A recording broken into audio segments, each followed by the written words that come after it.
Thanks for listening and welcome to Guardians of the Directory, your go-to podcast for exploring the hidden layers of directory services, cybersecurity, and everything in between. I'm your host, Craig Birch, identity security enthusiast and principal security engineer, focused on identity with over 20 plus years of industry experience architecting and securing Microsoft identity solutions. Well, enough about me. Let's focus on today's discussion. So I'm glad that Sander has joined me today. One of the things that we were talking about in a previous webinar was stop the chaos and really how hybrid Active Directory has become very complex in the organization. And I even went as far as saying to Sander in a couple LinkedIn posts is it's not just complex, it's really broken. So today I'm joined by Sander. So Sander, can you actually introduce yourself to the audience? Yes, I've been an IT pro for the last 25 years. I've worked at a company, was part of a company. I now have my own company for the past 2 years, and I typically do identity jobs at my customers. I'm a 17-year MVP. I used to be a Veeam Vanguard. I used to be a VMware V expert when we were all using VMware. That kind of age. And I wrote both editions of the Active Directory Administration Cookbook, and I run a little website called directories.com where I help people with their Active Directory, but also hybrid identity challenges. Awesome. So obviously you have a little bit of expertise in this area. You're helping organizations become better in this area. So this is something you're living on a daily basis, just not talking about it. Experiencing nightmares on a nightly basis. Yes. Exactly. So really, hybrid AD is often described as messy. But when we were talking, we said it's really broken. What do you see as the core identity dysfunction of most orgs today? So Microsoft has been trying new names for what we call hybrid AD in this webinar. Hybrid identity was the one that they settled on. But things like one identity or one AD has also been something that Microsoft has touted. And it is far from that. It is two identities that Microsoft presents as one, but are that. And actually, you could even say that it's more than those two identities. The two identities that Microsoft typically talks about, the one in Active Directory, the one in Entra ID, or was previously Azure Active Directory. But those are the two main stores where you can use your account. But I think almost everybody now uses Entra Connect Sync because that's the tool that Microsoft supports to build that hybrid AD. In its metaverse, there's a person object too. So you could say it's three objects. The Entra Connect Sync database has that metaverse. It also has the flat representations of Active Directory and Entra ID. There's all kinds of stuff where your account information, your object, your attributes are mangled, are managed, are processed. And it's not as simple as Microsoft tells it because all of these components can break pretty easily. So you're Active Directory you wouldn't believe the amount of stuff that people throw at Active Directory, and Active Directory just keeps running. But the other components, they're not that mature. So you're talking about Active Directory. You mentioned Entra ID Connect and Entra ID, formerly known as Azure AD. And so for those that may not understand the architecture, so we're talking about an on-prem Active Directory environment and then environment. Do we, Craig? Do you still think that most Active Directories are on premises? Well, or they're running in AWS and on Azure. And you bring a good point. So what we're talking about is running a Active Directory domain controller infrastructure in a data center, whether it's in your core data center, your cloud data center as infrastructure as service, and then really having this, I'll call it identity bridge called Entra ID Connect. So it's a server that's running some backend software and some SQL to basically then use that as a repository, and then it syncs those identities from your on-prem Active Directory to Entra ID. So that's what Sander's talking about. And there is definitely some challenges in regards to just that architecture as a whole. And now Microsoft have, even put out a new architecture around hybrid identities. And one of the big challenges, if we think about that architecture, is having those super elevated rights, it being on a Windows server. We have two control planes to defend, both on-prem, and when I say on-prem, I'm talking about the original Active Directory, as well as, the cloud Entra ID. So the attack surfaces definitely have grown from that. But it's not just the attack surface. You just added a ton of complexity from an operations and management perspective as well, because there's not a single interface, as we talked about earlier, to kind of manage those as a whole. It's a big challenge. So that's definitely interesting. And some of the things you can only do through PowerShell, for instance. Correct. Yeah, or through code. Yep.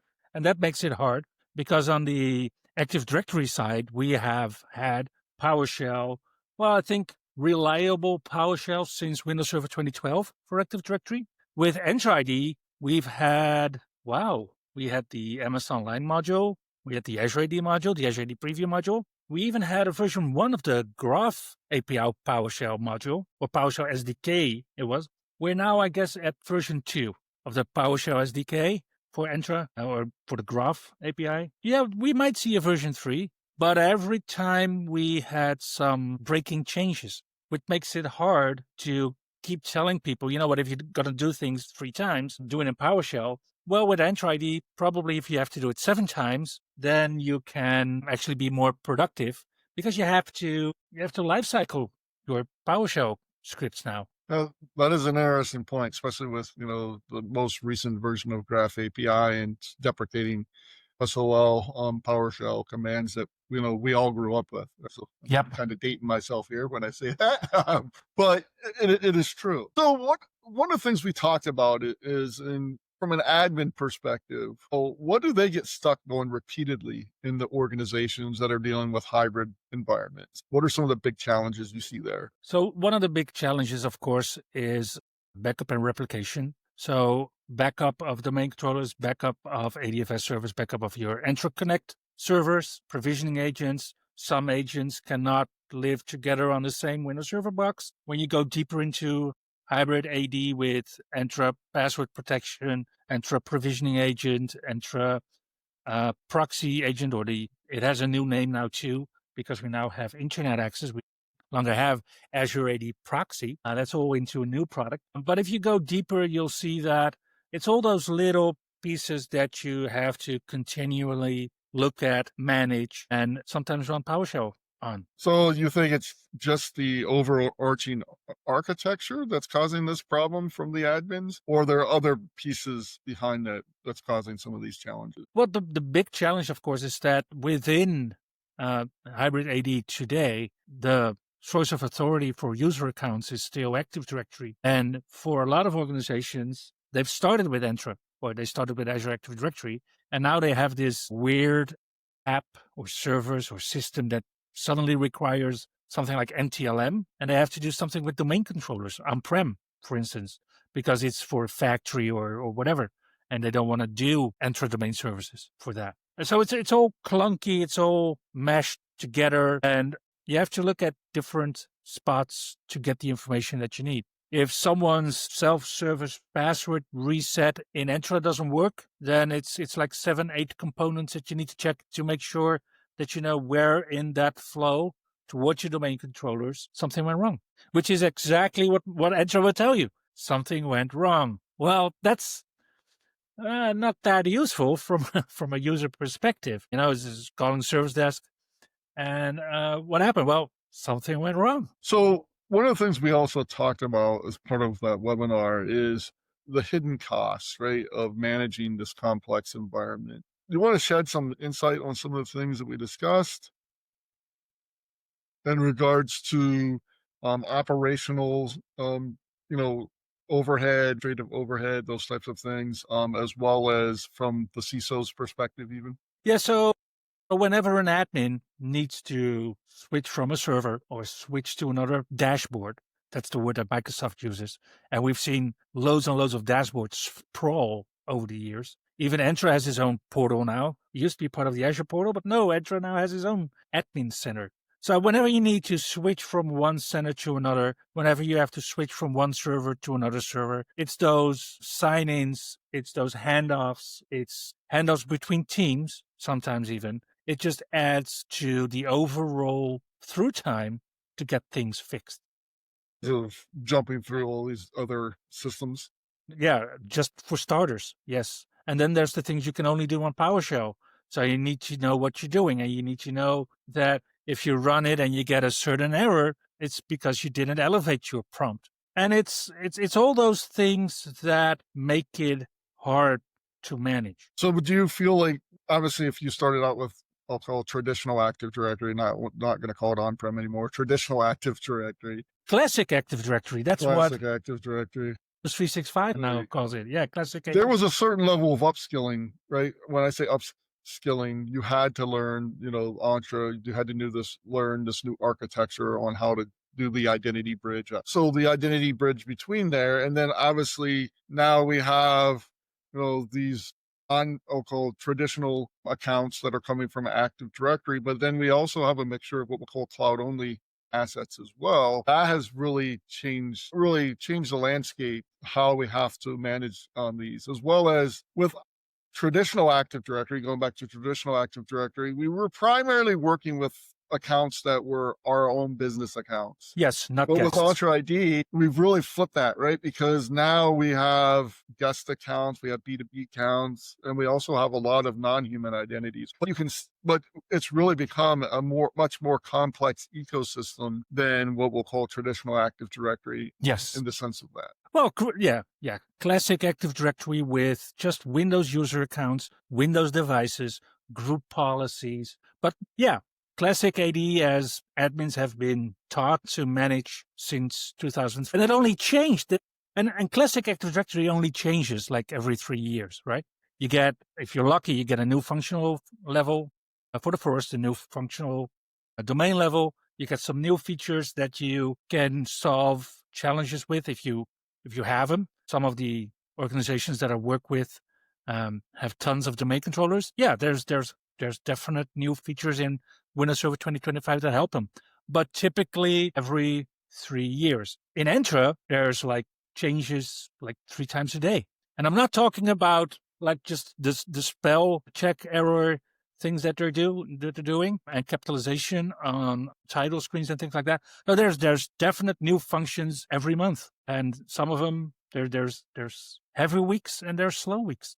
Windows Server 2025 and the enhancements for Active Directory, do you see organizations quickly moving to Server 2025 to upgrade their Active Directory from your client perspective? No, I've actually, and we've now seen the August cumulative updates for Windows Server 2025. And one of the big problems with Active Directory on Windows Server 2025, new delegated managed service account, DMSA, that problem has been addressed in the August cumulative updates. So yeah, I feel safer now to migrate some of my customers over, because if you have full control over certain items or full control over an organizational unit in Classic AD, then you can use that to elevate all the way up to domain admin if you wanted to. Successor, yes, that has been addressed. Akamai had, I think, was one of the researchers from Akamai had. Yeah, Yuval Gordon disclosed that to Microsoft, and at first it wasn't a problem, but hey, we now do have some updates to address it. Yep. Yeah, I saw that, and that's obviously working where I work. We put out some detection around bad successor, but now it's patched. So we'll see how that really plays out. I haven't gone in and tested. We've seen the first patch. There's more on that. We'll obviously around that particular vulnerability has been put out. So, but at least we've seen the initial patch. So that was one of the main reasons you believe, once that was discovered, that organizations kind of said, we're going to pump the brakes and we're not going to move forward until. Yes. Yeah, and the other thing is that if you really want to take advantage of everything that's new in Active Directory in Windows Server 2025, the new scalability options, you actually have to transition to new domain controllers, to fresh new Windows Server 2025 domain controllers. You can't do in-place upgrades. Okay, that makes sense. Yeah, so that's another thing that I see holding some customers off on upgrading. Well, as I mentioned, you're working with clients on a regular basis. Can you describe some of the real-world client pain that you've been able to fix around some of these hybrid concerns? Well, one of the things, for instance, that I found out recently with an organization that had multiple ADFS installations, not all of them managed, not all of them known to central IT, and in the Entra interface, it will tell you if a domain is federated, the DNS domain name is federated, but not to what ADFS infrastructure. So we had to figure that out in the new Graph SDK, how to get that information surfaced so that we could work with that. And we could actually select all the DNS domain names that belong to a certain ADFS infrastructure and then switch them over to managed authentication. So that was more around the federation piece. Yeah, well, if you look at the bridge between Right. Classic AD and Entra ID, of course, Entra Connect Sync is there, but there's a couple of ways that organizations can handle authentication from their devices and from unknown devices towards Entra. And you can have federation with ADFS, but ADFS, or you can have password hash synchronization or pass-through authentication if you want to authenticate down that bridge. So for ADFS, so that's obviously Active Directory Federation Services is what we're Yep. talking about. I believe it's a dying architecture. Now, I know a lot of organizations still have ADFS, so I'll say it that way. But because of native federation services in Entra ID, do you see? So maybe I mean, you're living this more than I am, right? I'm not in customer environments anymore. So let me ask that question. So are you still seeing a large footprint of Active Directory Federation servers in organizations, or are they moving towards native federation services in Entra ID? Yeah, so what I see and what I typically help organizations with is move off of ADFS, but there are a couple of scenarios where organizations still need ADFS. And there's mainly two, because Microsoft kind of fumbled up the third-party MFA integration. There was a model that organizations or vendors, MFA vendors, could onboard to. And then Microsoft stopped that and said, no, we're working on something great new. And then everything stopped for 3 years. There's now a new cool kid on the block, new way to do your MFA. And Dirk Jan Mollema, a fellow Dutchman, he made a really nice MFA integration that tells Entra that you did MFA, but you didn't have to do MFA. So yeah, that's a neat little thing to demo sometimes. But if organizations have deployed MFA, for instance, in typical verticals would be healthcare, with no offense, but with elder people. Once you have them on one version of MFA or have them accustomed to one MFA, you typically don't want to get them onto another MFA method. Ultimately, they will for some phishing-resistant MFA methods in the next years, but now they can, with ADFS, they can still use that MFA plugin and keep using that towards Entra sign-ins as well, which is one. And the second scenario is just one word, shibboleth. And shibboleth is something that we see in education a lot. And there's still a Microsoft page that tells you that if you want to do shibboleth apps with Entra, you have to put ADFS in between. And I did not know that. So we talked about like what's broken, and you talked about some of the pains. Primarily you've been talking about federation services and the hybrid, I'm sorry, people. Yeah. I was only, just boring topics. I'm sorry. No, Yep. It's all good. Everybody likes to know a little bit more around what's going on in real world. So I appreciate that insight. So, but let's talk about what you see that's working in organizations. Are there some things that organizations are doing right around hybrid management, and what are those things particularly? So I'm always, I wouldn't say surprised, but two of the ADFS migration projects that I've run in the last year were organizations where I deployed ADFS in 2016, 2017 on Windows Server 2016, already connect installations on Windows Server 2016. And these boxes have been running for 8 years without a lot of problems. But Windows Server 2016 support is ending, not this October, but only in January of 2027, luckily. But these organizations wanted to move to newer version of, or the newer clunky hybrid AD. So yeah, it's switching over from ADFS to managed authentication if we can. So from ADFS to PHS mostly. It's getting all the relying party trusts that are on ADFS towards Entra ID. And it is putting new Windows Server 2025 installations there with the latest version of Entra Connect Sync.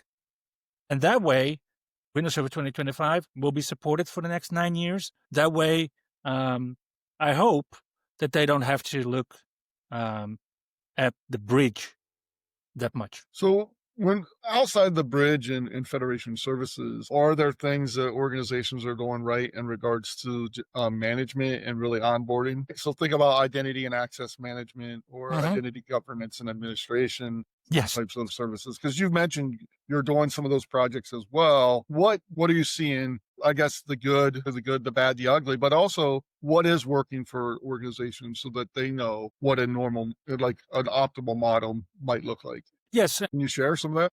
Yeah. Oh, yeah, of course. But I don't really have to dive that deep because Gartner just released their IAM Magic Quadrant, and you can clearly see SailPoint, Savient as leaders and Microsoft as a challenger.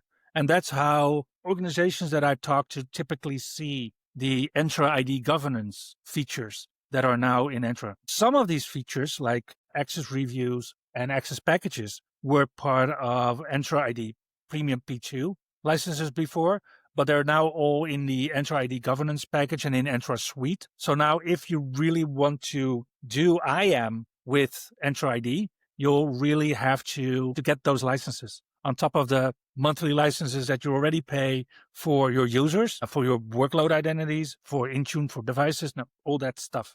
But the Entra ID governance features are maturing fast, and they've done a great. I think they've done a great job with coming up with the next generation of FIM or MIM, Microsoft Identity Manager. And I think they've created a good successor, not a bad successor, but a good successor to FIM or MIM, Microsoft Identity Manager, Forefront Identity Manager, that a lot of organizations used to do some of their IAM processing. And it is about processes. It is about onboarding, offboarding. It is about movers besides those joiners and leavers. It is about attestations and reporting and all that stuff that Microsoft is building and building and building as building blocks in Entra ID governance. So you mentioned a couple players there, and well, not you, but Gartner, and they all kind of do similar things. Let's be Yes. honest. They're very connector driven. A Yes. lot of these solutions are connector driven, and I believe, from what I've read, and you can keep me honest because I haven't done a lot of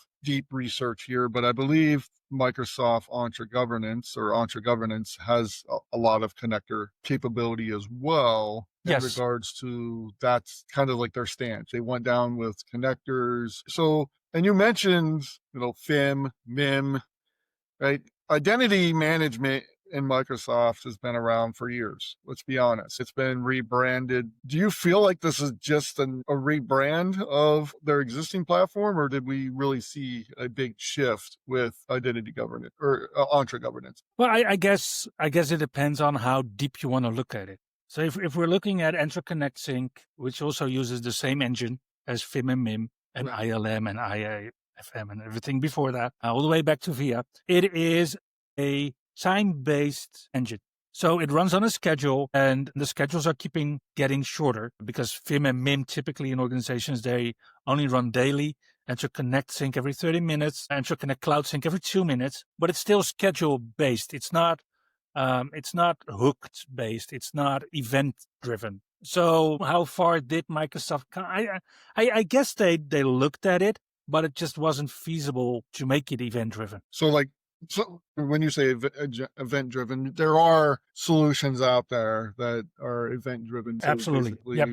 We see the change, we push the change immediately into that environment because now it requires that person to have a new identity profile or a new identity access. So obviously provisioning, you mentioned onboarding, right? Offboarding, moving between environments, core identity management practices. You're seeing a lot of organizations do that, right? Is what or Yes, I guess. It all depends on what you feel is right. So my definition of right is getting stuff done. I'll gladly admit that I'm a consultant, and I guess that what I just said confirms that. But with Entra ID governance, you can actually start really small. It's the building blocks that are there. You pick the building block, you configure it with a very small scope.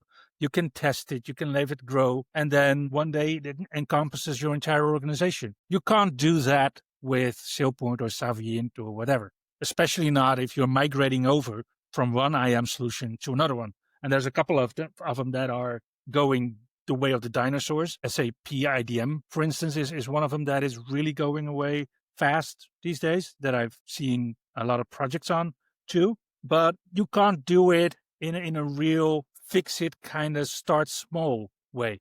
And Entra ID governance does that. Allows you to baby step it in. Yes, absolutely.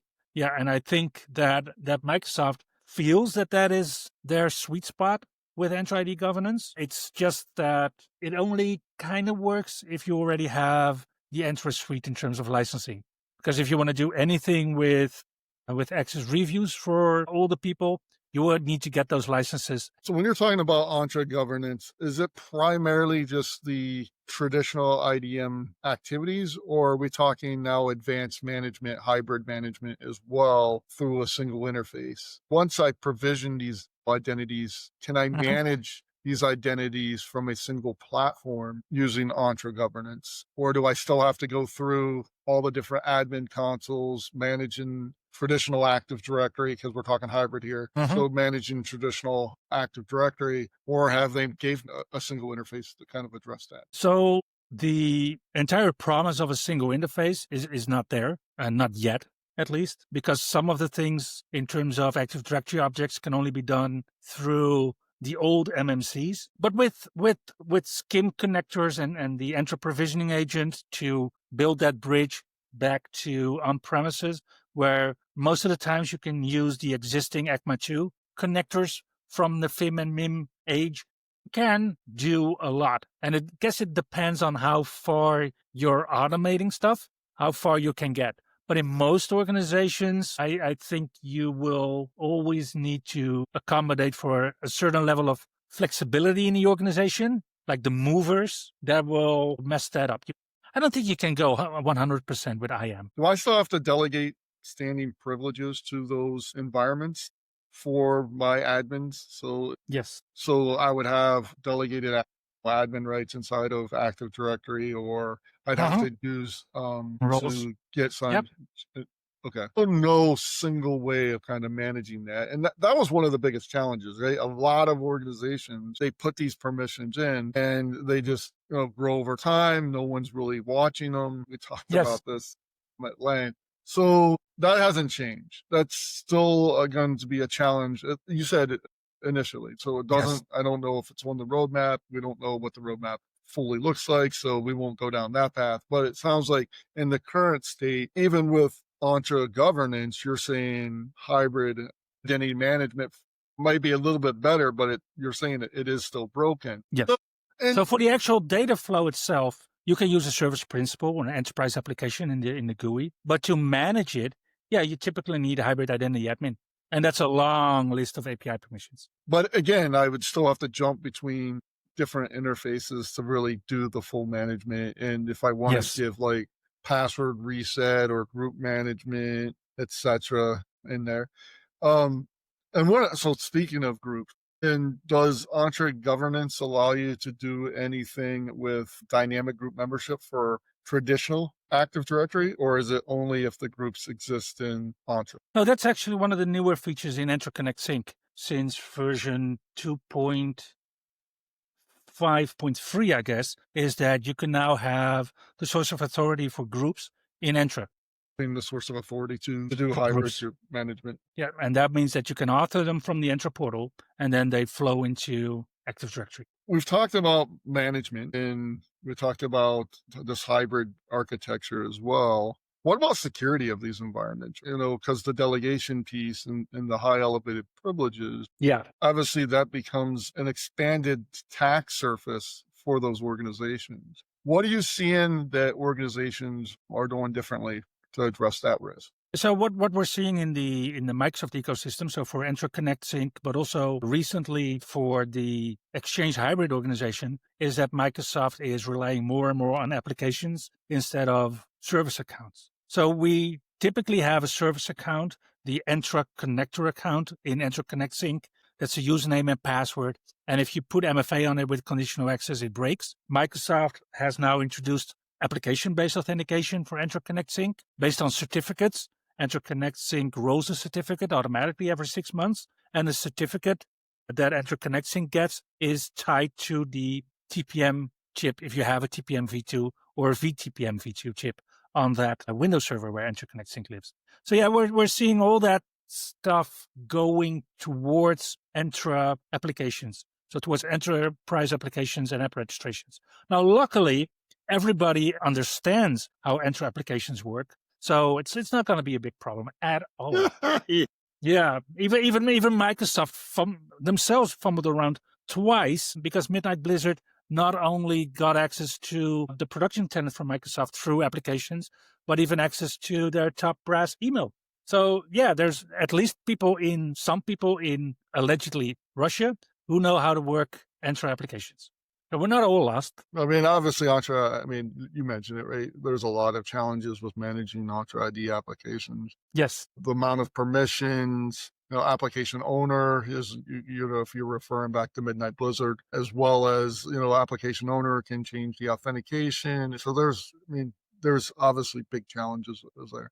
Let's play a little game. So let's call it fix or fail. So I'm going to ask you something and you tell me if you either keep it or get rid of it. Build in 80 admin groups. Would you keep those or would you get rid of those? Standing admin groups inside of these environments. Standing admin, well, obviously I would get rid of things like account operators and things like that. Print operators, server operators, because those are typically evil. But there are a couple of groups that set admin count to 1 that are actually useful, like domain admins, enterprise admins, and you cannot empty those out completely. You will still need a break loss account. Yeah, so that.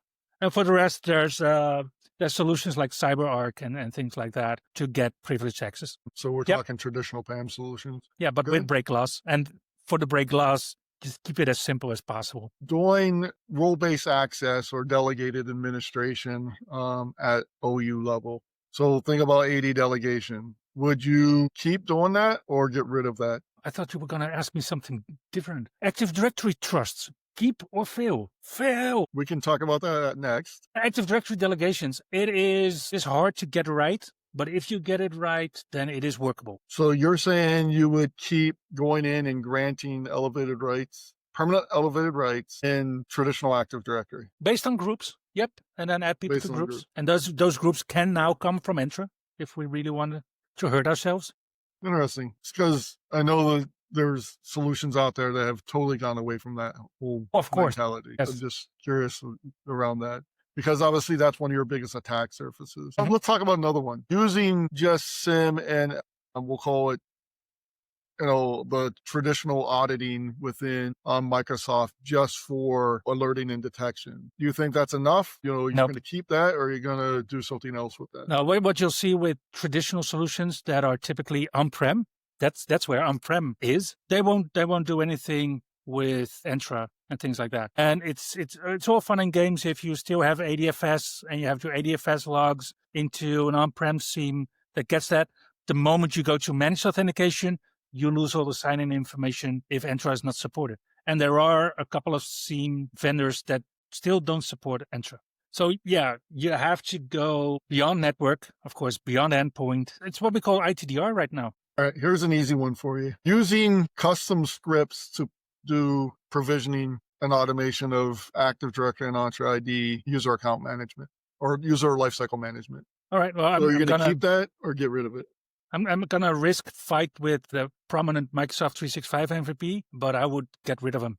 Yeah. If there's an IAM solution that does it, I won't be working with clunky PowerShell scripts toward Entra. Definitely, there are some things you would definitely get rid of because we do believe that there's opportunity here and that the current process is broken. Sounds like, again, with Entra governance, as you mentioned, because you've been working on some projects around that you see some improvement there, but you're not going to go as far as saying that this is fixed by any means. So I guess... I guess there is no...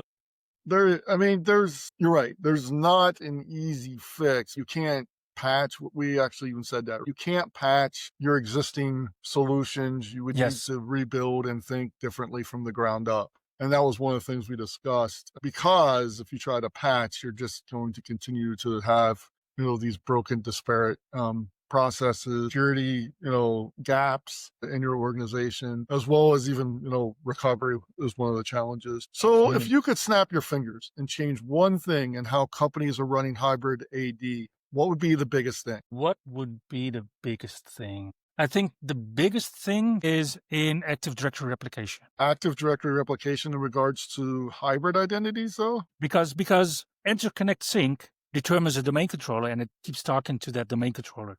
It's terribly sticky. And if that domain controller moves to another site, or it moves to a site where there's a 30-minute or a 15-minute replication schedule, you'll now see delays in your synchronization towards Entra. If there's admins working on an Active Directory site where they do all the changes, but the PDC is in another site and Entra Connect Sync is yet again in another site, it all adds delays. And with today's bandwidth, I'm not sure if we really need 50-minute or 30-minute synchronization schedules in Active Directory. Well, there is the option to go to change-based notification replication. Are you seeing organizations adopt that, or are they I'm doing it with most. I'm doing it with my customers. Yes. Okay. Yeah, I was just curious because obviously that is going to generate replicate. It's going to get sure. Replication gets a little bit noisy, but there's in 15 minutes time, how many changes are actually bundled up? Every change still needs to go through the wire. So only undos, only oopsies from admins is what you gain typically, because you would still have that people in the Active Directory site get to a local domain controllers. You can still do Active Directory site specifics like printers and group policies if you really want to, and you can still set the bridgehead servers and things like that. So the only thing that you lose is that delay most of the times. So that's the one thing you would change. Yes, and that's the basic. And if it's interesting because when we do that, then other processes get noticed that they're delayed. So if you're an organization with less than 50,000 objects, you can then go from Entra Connect Sync to Entra Connect Cloud Sync. And that will get that 30-minute schedule back to 2 minutes. So what I would there's probably two items that kind of come to mind for me. In a hybrid environment, we need to get to a single interface for management, because the more portals I have to jump through, different systems I have to jump through, that's me getting access to more of these systems. I have to go in and do management in these systems. And it's just complicates things. So the KISS role, right? Let's keep it simple. So in regards to that. And then the other thing is, if I could change one thing, I guess the biggest thing here would be, besides the portal, is elevated permissions, because of ransomware and how these attackers are going after identity platforms. If we could get to either just-in-time access, full just-in-time access, where the only thing I have is a one account, break glass account that is in my environment, that like the built-in administrator role, right? Or that account for traditional, or one global admin. Everybody else only gets access at the time that's needed and for the time that it's needed to be done. Yeah. And then that access goes away. Or if I can't do just in time, we move to a model where there's an account that is you're working through another portal system that is doing like proxy-based access through roles that doesn't require standing privileges. Those are the big ones I see as biggest challenges. I obviously put my security hat back on, right, from that aspect, but it also causes a ton of operational complexity having it set up this way. Absolutely. So, yep. The ones I would think would be top of mind for me. Any other closing remarks that you want to say in regards to what we talked about, or anything that you've learned, I guess, recently around this space? Absolutely. Now, what we typically do, and we did it in this conversation too, is that we focused on the differences between classic AD and Entra.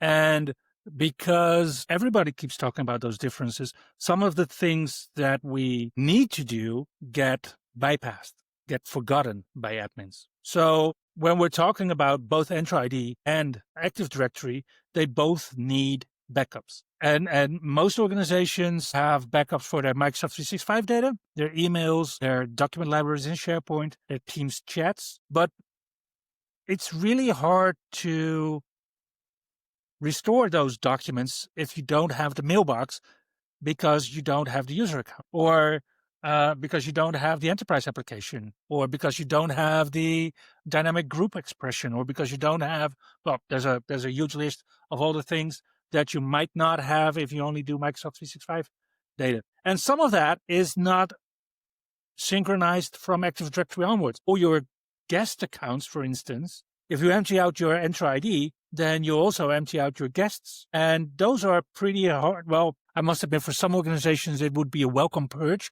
But for most organizations, it would be pretty painful. So yeah, So backup recovery is what you're really talking about. Not just Active Directory recovery, but now you're talking more of native Entra outside of mailbox data. You're talking permissions, Entra ID applications, Yes, policies, those types of settings that absolutely. we as admins work with on a regular basis and make change, could make changes, introduce risk. I mean, I definitely agree with you on that one. I mean, that's a challenge a lot of organizations are facing. Obviously, that's an area that we work at from our aspect. But so any other closing words? Well, if we're talking about backup, we can also talk about monitoring. If we talk about monitoring, we can also talk about the list goes on. I think it's a good practice to not just focus on the differences between Active Directory and Entra and all those other cloud services that you have, but also on the similarities that they might have and might need in terms of processes within your organization.